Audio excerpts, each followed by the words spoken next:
I can't even process in my mind. It took a while for me to actually process. My family and the family across the street, our neighbors, we were literally on our porch just watching everything unfold. We had no idea what was going on. It was a very long night.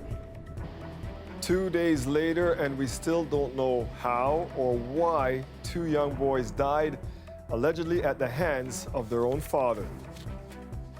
We are learning more tonight about the family. The father appeared in court yesterday, charged with 2 counts of first-degree murder. Talia Ritchie joins us live now. And Talia, what can you tell us about this family?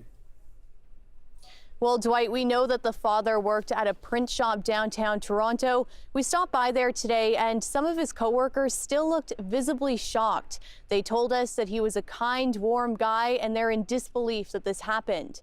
Neighbors described him as quiet. We're also learning a little more about the 2 boys who neighbors said were inseparable siblings. A small memorial has started outside 12-year-old Jonathan and 9-year-old Nicholas Bastida's home. Lives allegedly lost at the hands of their father. You see the stuff as entertainment on TV, you see it on the movies, you see it on the TV shows that you watch, and you enjoy it. But when it actually happens across from you and it's to people that you know, it's like it takes all that out the window, and it just leaves like a very chilling feeling in your body, honestly. We've learned that Jonathan had autism. Neighbors tell us that he was very friendly, energetic, and always said hello to everyone. Both boys loved to play with the neighborhood dogs. Nicholas, he loved to ask questions, very inquisitive personality. Jonathan was just more quiet. Just 24 hours ago, the homes of these neighbors were behind yellow police tape. Peel police were called to this house on Hibberton Crescent near Sandalwood Parkway and Creditview Road late Wednesday night. Police say they received the call from someone inside the house. Aaron lives right next door. We were over there last Monday. Dinner, everything was normal. We were all sitting at the table. But Wednesday night, he saw his neighbors being taken away in handcuffs. I believe it was the dad that came out first. He was just very, straight, there's no emotion or anything.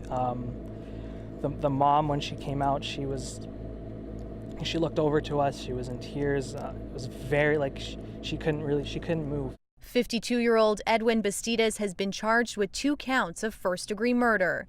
Police say they have never been to his home before, but wouldn't confirm whether the suspect was known to them. The Duffer and Peel Catholic District School Board says a tragic events response team is one way they're trying to support the students. Really, they're going to be watching carefully everybody and trying to notice who it's impacting. Obviously, all students are going to feel it. At St. Bonaventure School, where neighbors tell us the boys were in grades 4 and 7, a letter was sent home with parents last night informing them of the loss. Prayers were offered for the families, for the students, and generally for the community as well. Flags flying at half-staff in memory of the 2 students, and likely at some point in the future they'll have some type of memorial service. For those living beside the police tape, it will be a while before this tragedy settles. Very saddening. They had obviously a future to grow up, to become something in life, and to see that taken away at such an early stage in their life is very hard. They were very good people, very kind, very generous and loving, and it's just a big shock. Now, police still haven't released the cause of death. They did tell reporters yesterday that there were no obvious signs of trauma when they arrived on scene. Police didn't give us any other updates today. We also asked the neighbors today about the mother. They said she was very friendly. She always said hello and offered to do them favors. Obviously, their heart's going out to her tonight, Dwight. Yes, thank you for that, Talia. A 14-year-old girl is recovering in hospital after being shot in the leg inside an apartment on Finch at Weston Road. Police say it's possible the shooting was accidental. Angelina King joins us live from outside the apartment on Finch now. And Angelina, what else are police saying tonight? Well, I just got off the phone with the detective who says this is still very much an active investigation. He says a group of males fled the scene, and right now they're working to determine whether they are witnesses or suspects at this point. Now, police say they have an idea of who pulled the trigger, but no arrests have been made and the gun hasn't been found. Now, I was out here earlier this afternoon when kids were getting off the bus at the stop just behind me, coming home from school, going home to the apartment here, and residents residents I spoke with said the shooting is so concerning because there are so many kids that live in the building and because the victim was just a kid herself. The latest shooting victim in Toronto, a girl just 14 years old, shot inside this low-rise apartment. Police say paramedics rushed her to sick kids after midnight. She was shot in the leg, her injuries serious but not life-threatening. Our investigators are doing their due diligence with the investigation with regards to it possibly being an accidental discharge of a firearm, but we have to explore all avenues of investigation. This resident says she's worried about living in the building, especially since she has a baby. Very nervous, very scary. This building is very good building to, very place to live. But I'm scared that some people lives here. This man came to the building to see if there were any vacancies for himself and his 2 teenagers. Then he learned what happened. Do you still want to live here? I don't think so. I don't understand why they should even have gun. Youth worker Joseph Smith says the young people he works with are disturbed by the amount of teens involved in gun violence. He says it's easy to rent a gun on the street. The cost, under $200. No one's purchasing these guns outright. They're being rented, they're being borrowed, and no one really can trace where they're coming from specifically. He says guns themselves aren't the main problem.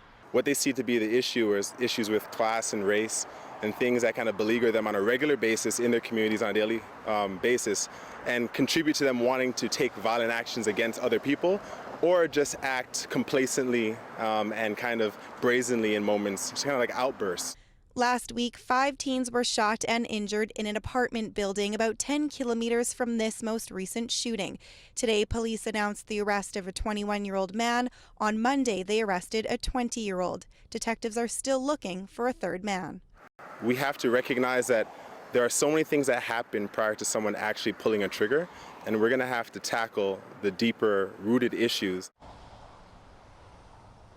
He says this is a really complex issue that needs to be looked at far before somebody decides to go and get a gun. But Dwight, we know that there's a lot of that in the city this year. There's been more than 400 shootings, killing 34 people and injuring nearly 220 more.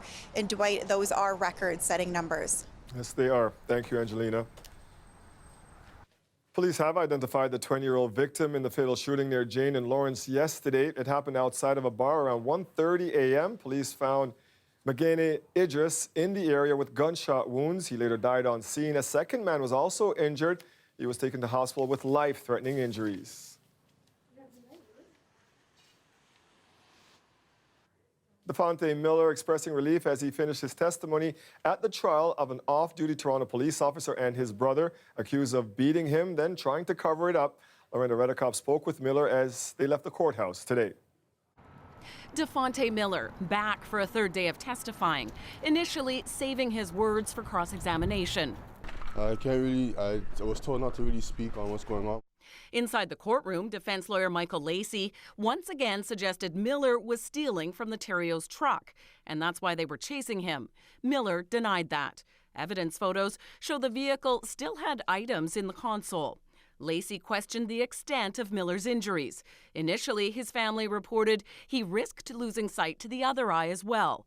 Miller was asked if he believed that would happen. His answer?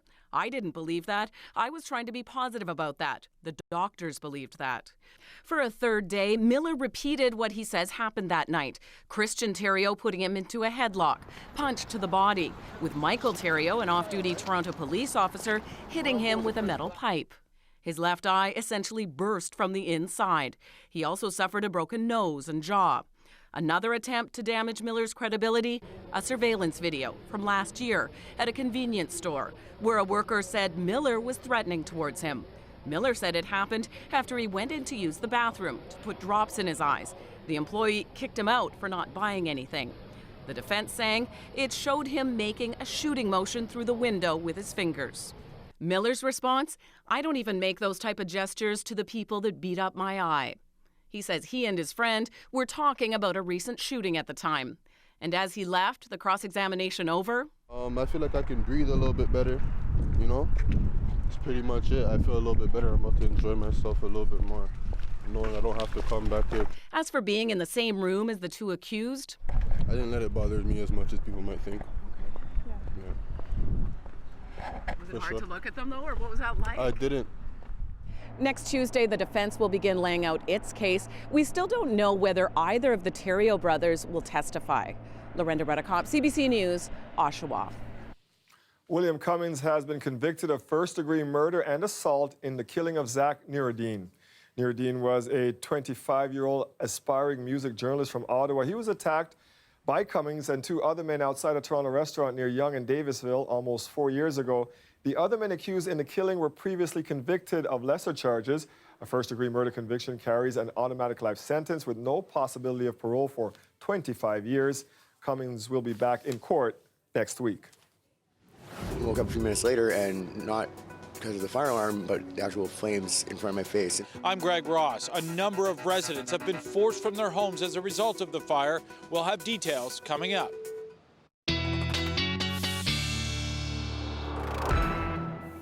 Very busy morning at the tire shop, Colette. Everybody getting those tires on, getting ready for what you say may be coming this weekend, or has the forecast changed a bit? Well, no, it does look like, in fact, light stuff over the weekend, Dwight, but maybe towards Monday. Okay. Something rather interesting. You'll be very glad that you've got those tires on. And we're going to go into more detail about that coming up a little later in the show because we're talking about accumulations. You got to stick around for that. Right now, trying to protect all of you and hide this, but look at these temperatures. This is the current temperature, -2. We only struggled to unofficially a high of 0, just freezing today, way below seasonal. We should be up around 9 degrees. Factor in the winds, and it actually feels like -5 at the moment, not just at Toronto, but Mississauga, St. Catharines as well. At least we've been under the influence of high pressure, so we had a good deal of sunshine today, which was very nice. It was a pretty day, and you know, it's not as bad as it can be when we get to these temperatures like in the overnight where we're going to see the temperature falling to -5 where the wind chill is and making it feel like -10 overnight tonight. Quiet conditions, but into tomorrow we may see some intermittent flurries as the clouds will be increasing. And then as we look into Sunday, the temperature rising, so likely some showers. It's Monday the next system gets here that I want to talk to you more about. There's your low, -5, feeling like -10 tonight. The high tomorrow just 3 degrees, but better than today, Dwight. Thank you, Colette. You're welcome. The clock is now ticking down to a possible strike by elementary teachers. The union representing the teachers has received so-called no board report from the Ministry of Labor. That means they will be in a legal strike position on November 25th. Elementary Teachers Federation President Sam Hammond says the union will continue to focus on contract talks and to try to reach a deal with the province. Last week, union members voted 98% in favor of a strike. EDFO represents 83,000 elementary public school teachers, occasional teachers, and education workers in the province. It's a building that has unfortunately become well known for fires. A 4-alarm blaze at the Toronto Community Housing Building at 200 Wellesley Street. Greg Ross spoke with the man who neighbors now accuse of starting today's fire. I just got back, and I'm COPD. Tensions flare after yet another fire at 200 Wellesley Street East. Because the damage that you did. This woman voicing her frustrations towards Phil Hooper Laycock. The fire started in his 9th floor apartment. I woke up a few minutes later and not because of the fire alarm, but the actual flames in front of my face. Hooper Laycock says the fire may have been a result of a late-night cigarette he had in bed. So you think that what started the fire was the fact that you didn't put out a cigarette properly? It was definitely the cigarette that started the fire, but I must not have put it out properly. Toronto Fire has not yet determined if a cigarette was the cause. They're still investigating. No one was seriously hurt in the fire, although 2 people were taken to hospital, one in serious condition. There was one female complaining of severe shortness of breath and tightness in her chest. Most of the damage inside was confined to the 9th floor, where the walls are covered in soot, and the apartment where the fire started was gutted. The majority of tenants in the building have been allowed to return to their apartments, but residents on the 9th floor have not been allowed back in, and it could be several days before they are. This woman, who lives on the 9th floor, says finding a place to live is only one of her problems. I have 3 dogs and I have 5 cats and 2 snakes. I'm hoping that somebody can come in and look after my animals. This is a building that has had a number of issues in recent years. Everything from security complaints to incessant false fire alarms going off at all hours of the night. And this is not the first time a fire has forced people out of the building. We have a long history, unfortunately, of fires, people being displaced. Alejandro Gonzalez says the worst was a massive fire that ravaged many of the upper floors back in 2010. More than 1,200 residents were displaced for months. I was actually displaced for 6 months, and I was kind of lucky because there were people who were for up to a year. Representatives from Toronto Community Housing were on scene today, helping 9th floor residents find a place to stay.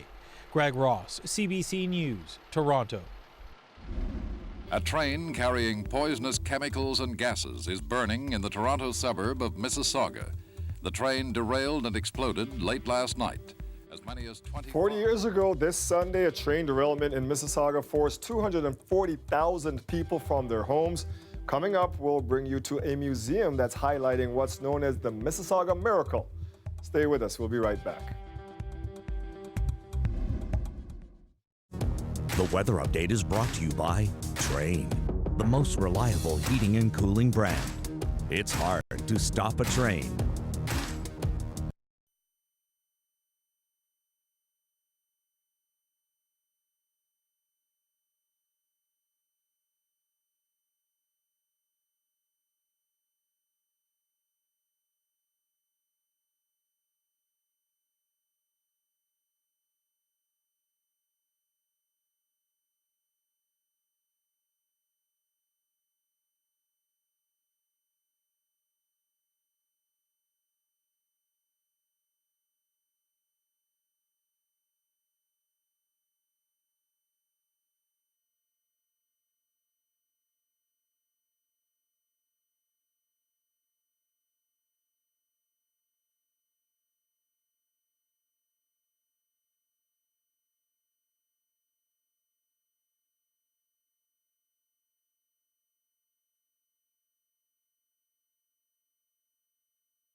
They start saying, oh, what is this? What is this? My mother thought it was the end of the world or something.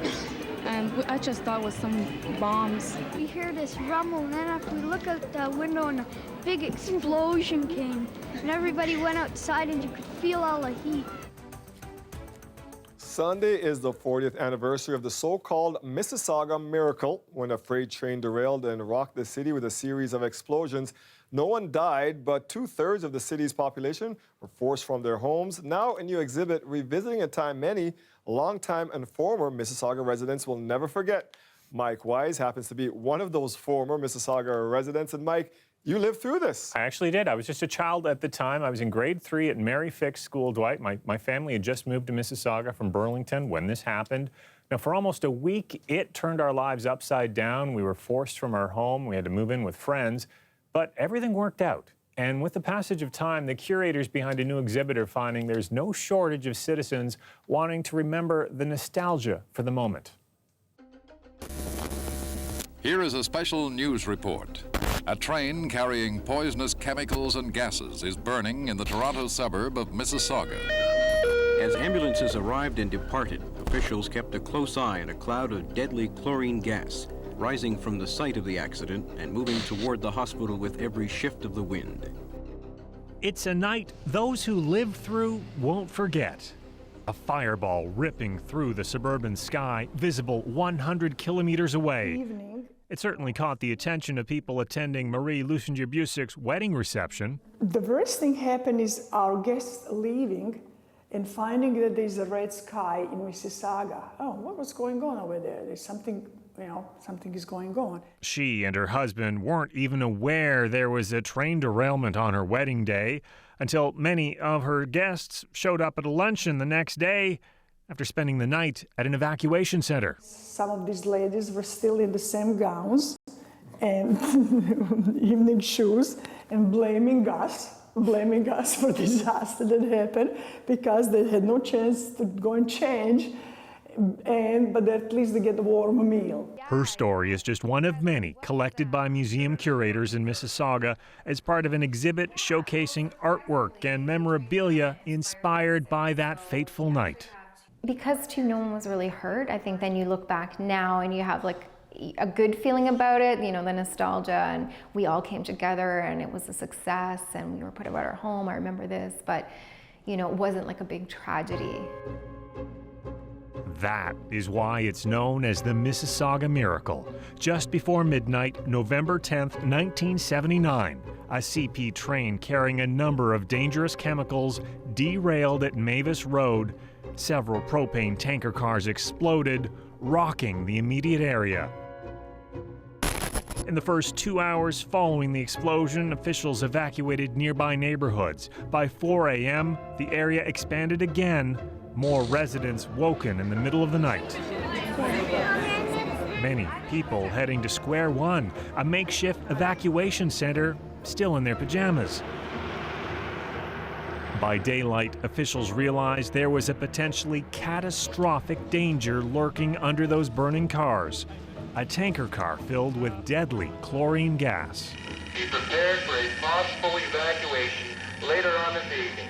I repeat, be prepared for a possible evacuation later on this evening. Police started warning more residents to get ready to leave.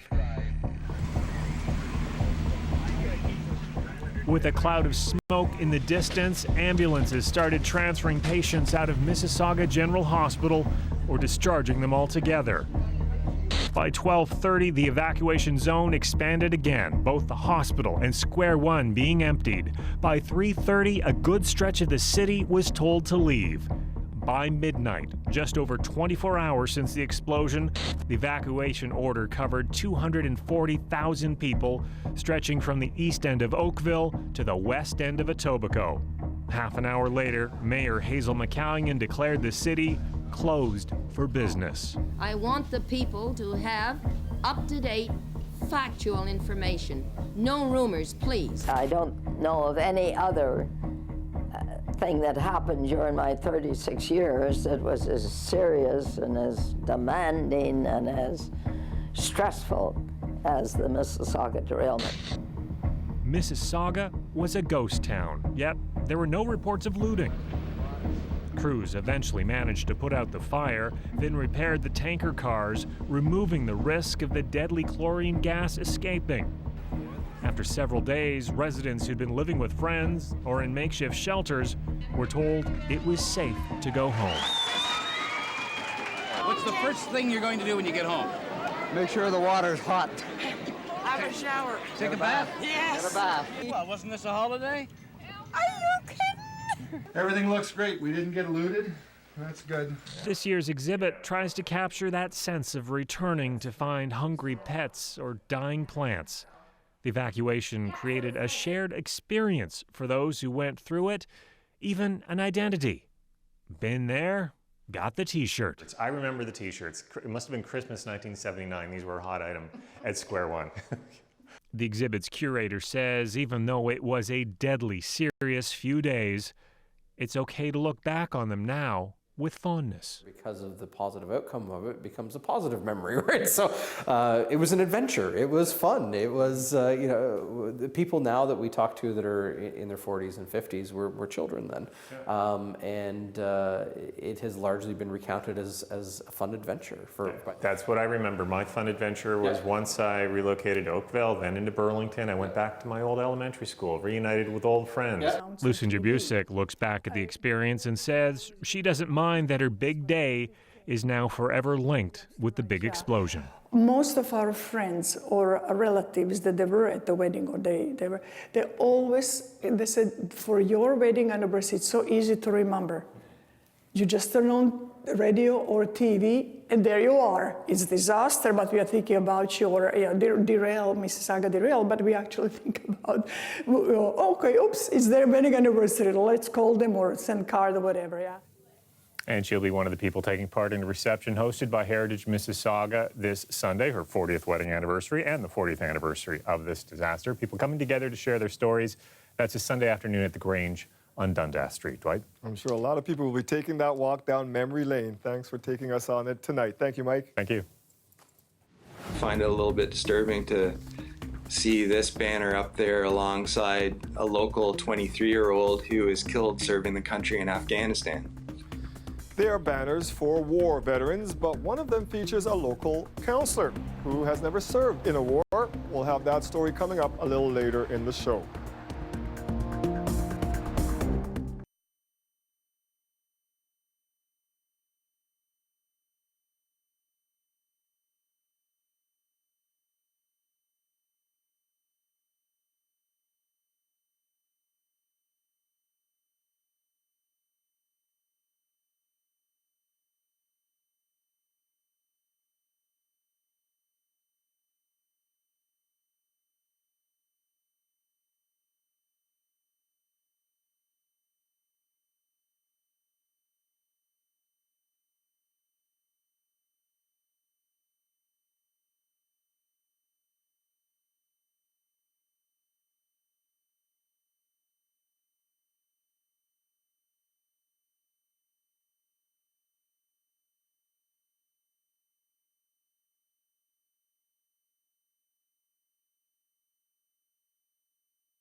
As part of Remembrance Day celebrations, banners have been put up in Richmond Hill honoring some of the area's veterans, but one banner is sparking controversy.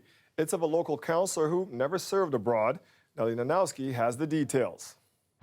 Most people are touched to see dozens of local heroes remembered on Yonge Street.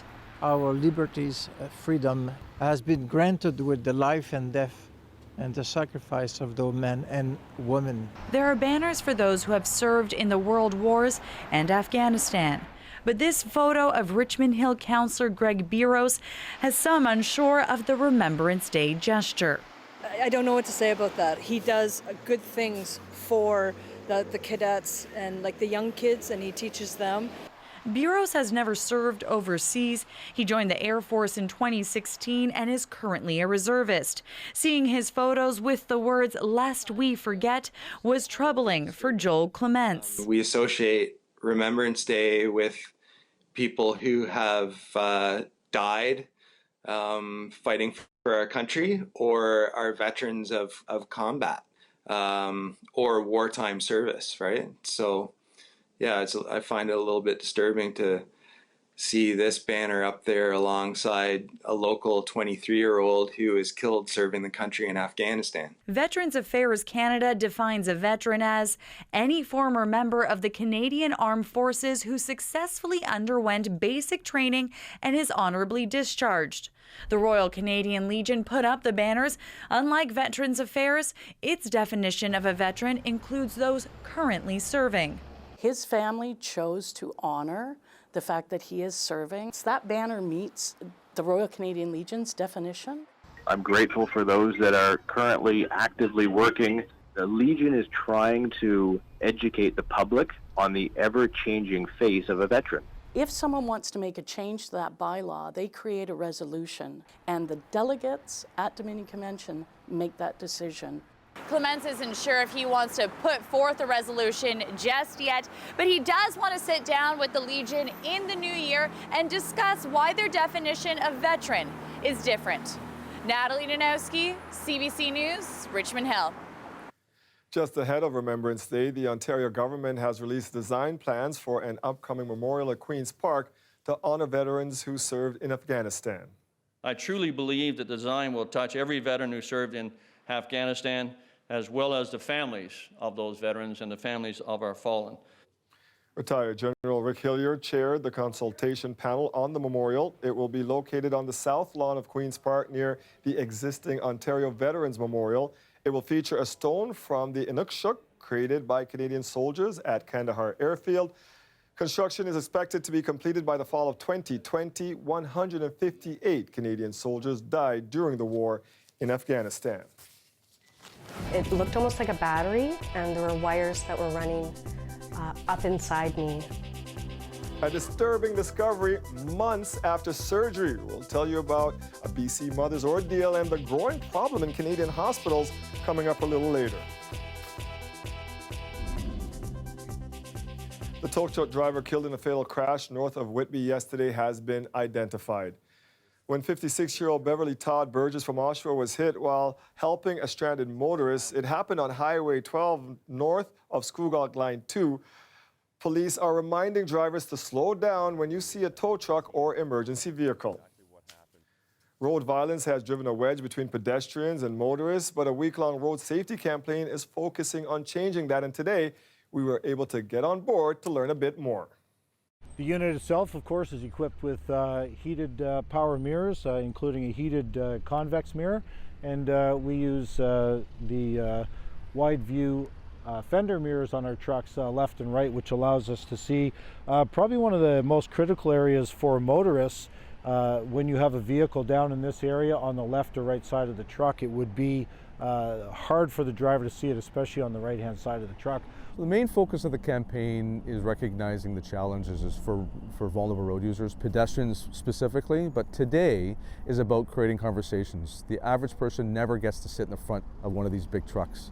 And so this is an opportunity for people to appreciate some of the challenges that the drivers have, but also for the drivers to appreciate the vulnerability of people, our cyclists, our pedestrians on our roadways, and to create those conversations. TTC riders should expect some delays this weekend as crews work on signal upgrades. On Saturday, Line 1 will be closed between St. Clair West and King stations, and on Sunday, the closure will shift to Bloor, Yonge to Osgood stations. Shuttle buses will be operating all weekend.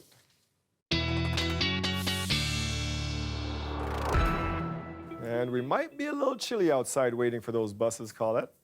Yeah, we might be. We're talking about this air mass that's in place, just knocking our temperatures down nearly 10 degrees cooler than what they should be for our daytime highs. We're going to warm up a little bit into the weekend, have some light precipitation of various types, which I'll talk about here, but into Sunday night and Monday could be something a little more significant coming as we approach Remembrance Day. But the temperatures right now, -2 for Toronto, Hamilton at -1, Barrie -4, and then factoring in the wind chills. It depends, as the winds ease up, then your wind chill isn't so bad, but -5 how it feels here, and -5 over towards St. Catharines as well. Now, we are seeing a little bit of a change here. In fact, improvement we've been getting as winds have been a little lighter and shifted a bit in terms of some of those squalls off of Georgian Bay and Lake Huron. As we go into tomorrow, we're actually going to see those winds kind of picking up, getting a little bit breezy from the southwest. We're going to see more cloud cover coming in and some light flurries, some intermittent flurries possible into the morning and then again into the afternoon as well, should though remain on the light side. Then as the temperature rises, in fact, overnight, Saturday night into Sunday, any precipitation coming back in, and this would be more likely into Sunday afternoon, will come in the form that day of some showers for the GTA. But Sunday night into Monday, this is what gets a little bit interesting. Now, keep in mind, that's 3-4 days out. And as we go that far out, then we're seeing sometimes the systems, by the time they get here, they shift in terms of where they're going to go.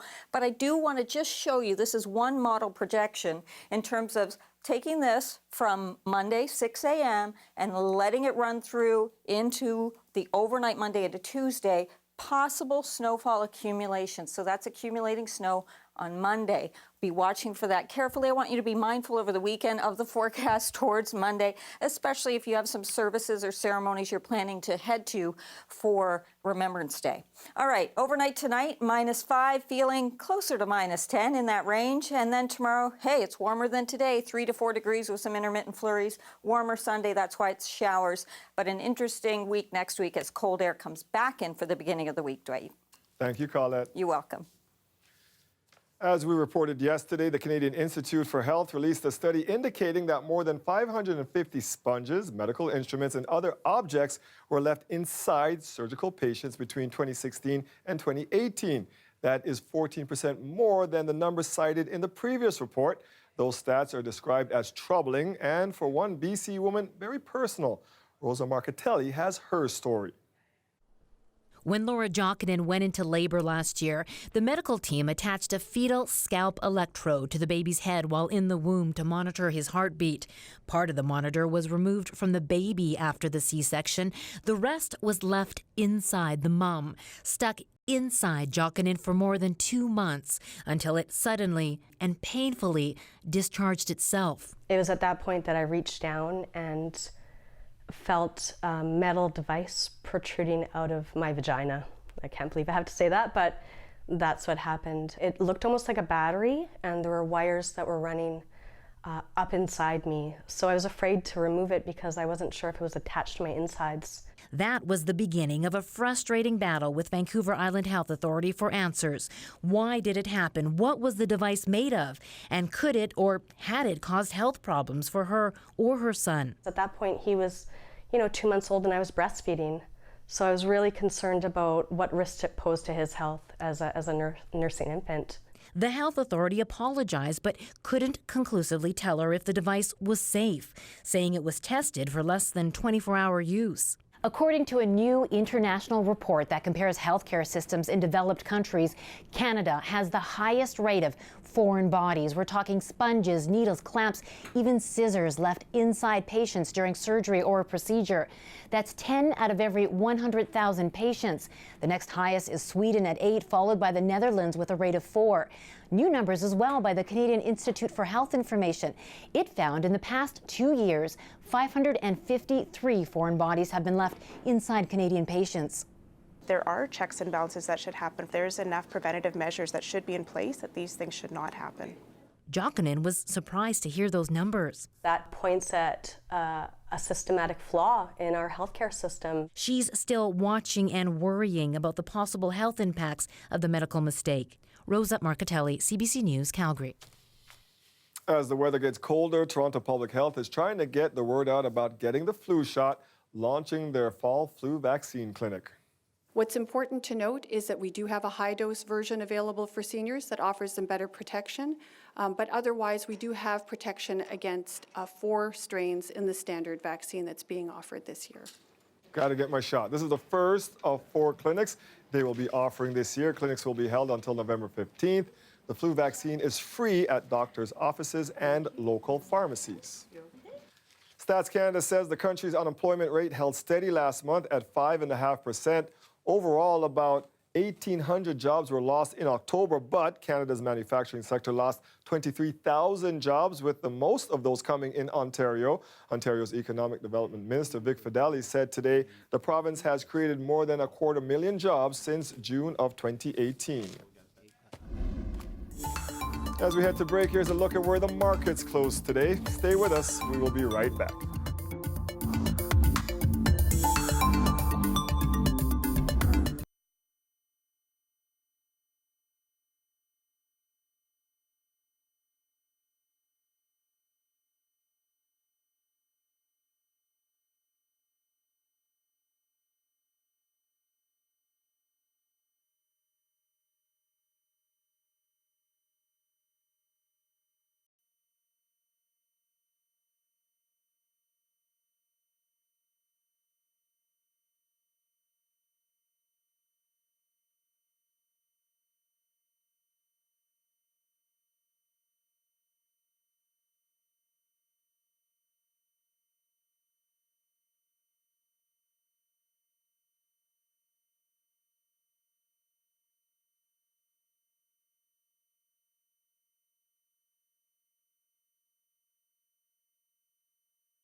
Is eating out at restaurants becoming too much for your ears? This week, CBC's Marketplace dives into noisy restaurants, digging deeper into how noise pollution can be hazardous to your health by recording noise levels over 24 hours. And some of the results surprised a scientist. Magda Rabaselassie has the story. Dinner is served, and it's a feast for the eyes at this Windsor, Ontario restaurant. But what this place does to your ears... Yeah, it was too loud. Yeah, that I was screaming to talk to the rest of the table. Even the owner thinks it's too loud, but it comes with the restaurant's modern design. Just the sound bouncing off of everything. It's a real problem. This right now is a real problem, so I've got to do something about it. We measured the noise levels using an app. During peak time, it lingered around 85 decibels. We asked Marketplace viewers about noise in restaurants. There were nearly 1,500 responses. 91% said restaurants are getting louder. 68% said they were bothered by noise more than price or service. And 63% left a restaurant because the volume was too much to handle. But it's not just your ears you should be worried about, says exposure scientist Rick Neitzel. He showed us how noise can affect your health with a simple experiment. First, without noise, he takes my blood pressure, 110/93, and my heart rate, 89. Then he played 30 seconds of noise at 90 decibels. So here your blood pressure has now increased to 120/95 and your pulse has gone up from 89 to 96. He says with noise, an average of more than 70 decibels a day could lead to hearing loss in the long term. But there's more. We do know from an increasing body of evidence that noise is also linked to heart attacks, to hypertension, to cognitive and potentially mental health impacts. But when we talk about these cardiovascular impacts, hypertension and heart attacks, we're talking more down in the 45 to 55 decibel range as a 24-hour average. We monitored my exposure over 24 hours. My average was nearly 78 decibels. The loudest part of my day was having dinner at a restaurant. Back at Nico Taverna, Politi has since addressed the noise issue. He installed sound-absorbing acoustic panels, turning down the volume by half. Magda Gebrselassie, CBC News, Windsor. Marketplace also asked its viewers which restaurants were the noisiest in their city. The restaurants that got the most mentions were put to the test. To find out the full results, tune into Marketplace at 8 o'clock tonight. Back then, there was nobody in this country who didn't know who Jimmy Hoffa was. You got a gun! Get the gun out of his hand! You always charge a guy with a gun.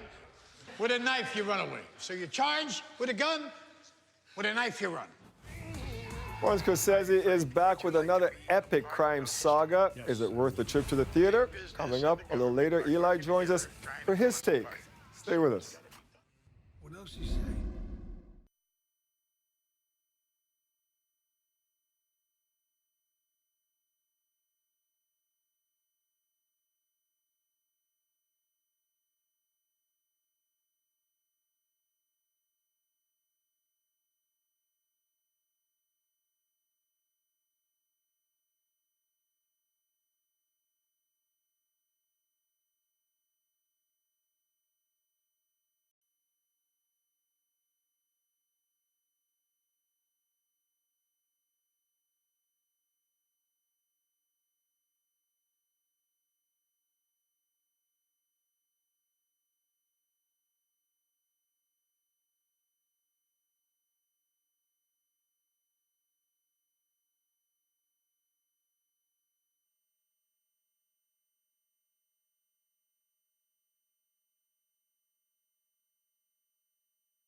Hey, my friend, I got that kid I was talking to you about here. I'm gonna put him on the phone and let you talk to him, okay? Hello? Is that Frank? Yes. Hi, Frank. This is Jimmy Hoffa. Martin Scorsese is back with his latest epic crime saga, The Irishman, and it has some familiar faces. The film is being released this weekend in Toronto, but you can also catch it when it's released on Netflix later this month.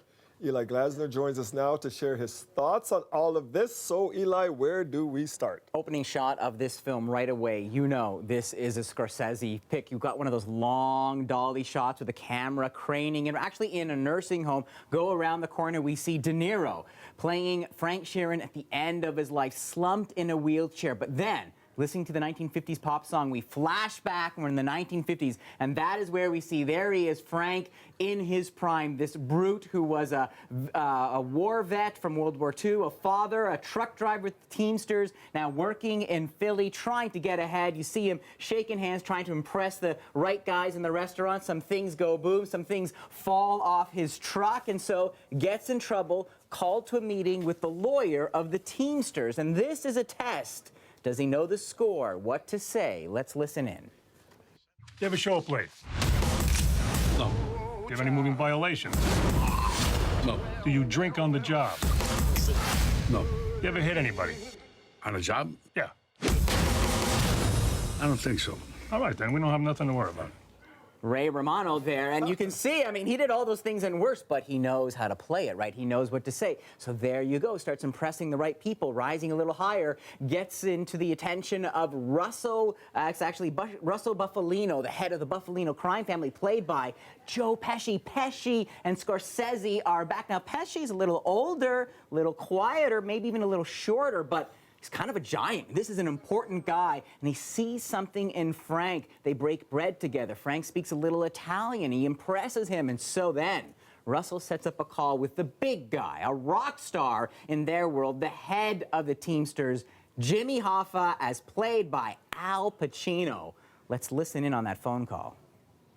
I heard you paint houses. Yes, sir, I do, and I also do my own carpentry. Oh, I'm glad to hear that. I understand you're a brother of mine. Yes, sir. Local 107 since 1947. Yeah. You know, our friend speaks very highly of you. Well, thank you. He's not an easy man to please. Now, Frank can be a monster. You know, this is not an easy guy to get along with. You see how he's kissing the ring there. You see that level of deference, and also the paint houses.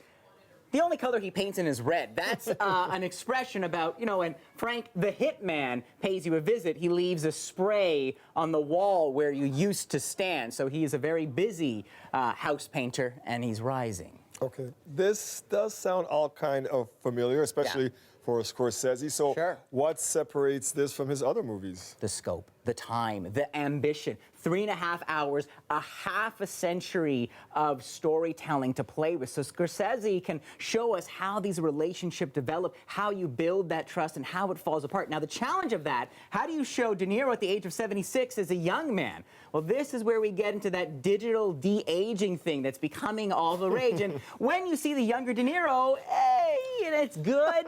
It's not great. It's a little waxy, a little lifeless. Now, the good news is, as he gets older, he doesn't need the effects anymore, so he kind of ages out of it. It's not as distracting, so we can focus on the good stuff, which is those relationships, the tension between Russell, who's rising in the mob world, and then Hoffa, who's also running into some opposition like, oh, I don't know, the Kennedys in the 1960s. And so much of this is about, you know, decorum, paying respect, and just the little words like asking Russell, what are we going to do about Hoffa? It is what it is, he says. That's all you need to say. It is what it is. But let's see a little more about how Hoffa reacts as the Kennedys start opposing him. We're going to war with these people. War. Things have gotten out of hand with our friend. You gotta sit down. Everybody says so. I'm not sitting down. I can't do it. It's what it is. What it is. I know things they don't know I know. There it is. It is what it is. And what it is, that's actually the first time Pacino was worked for Martin Scorsese. Can you believe it? Really? Yeah, really. So this is playing in select theaters, but Netflix subscribers can just click play and watch it on the 27th of November. Right.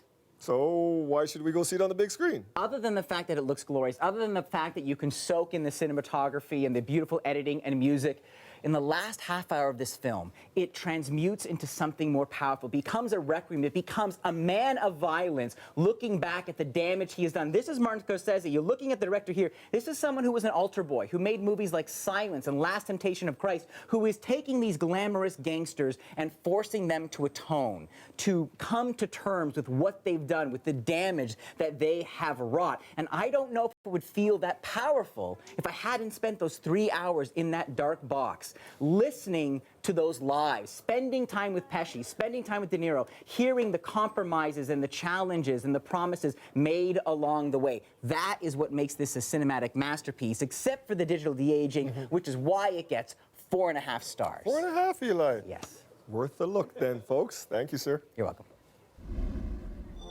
TGIF, everybody, and according to Colette, there will be a slight warm-up. We'll check in with her one last time after the break. Stay with us.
Would love some seasonal temps, but it doesn't sound like that's coming. The weekend, you were saying a little bit of a warm-up, but Monday we should be really worried. We should be keeping our eyes to Monday for sure. You're exactly right there. And it is kind of funny. We are getting a warm-up over the weekend. We're still below seasonal, though. It's like, it's these little baby steps trying to climb back to highs at this time of year, which should be closer to 9 degrees. But hey, it gets a little warmer tomorrow than it was today. So overnight tonight, -5, feeling -10. That is the wind chill, some increasing cloudiness. And then we'll see some intermittent flurries, certainly possible. And the southwesterly winds getting a little bit breezy as we go into Saturday. So at times, a little bit of light precipitation is possible. Otherwise, it's not a bad day, just running below where we should be. So 3 degrees is that high. Now into Sunday, we warm up closer to 6, maybe even 7 degrees. All right. I know. Okay, that's getting Yeah, more like we it. like it. Yeah, one day only event. And we'll probably see some precipitation coming in the form of, it would be showers, likely, Dwight, more so for the afternoon on Sunday. But it's Sunday night into Monday. Very interesting. The next system as it works its way through. Going to have to watch exactly how it tracks, but we could get some measurable snowfall into Sunday. All right, so pay attention. That's Or it. Monday, pardon me. Yeah, Sunday for the to drive Monday. That's Yeah. it for us tonight. Have a great weekend, everybody.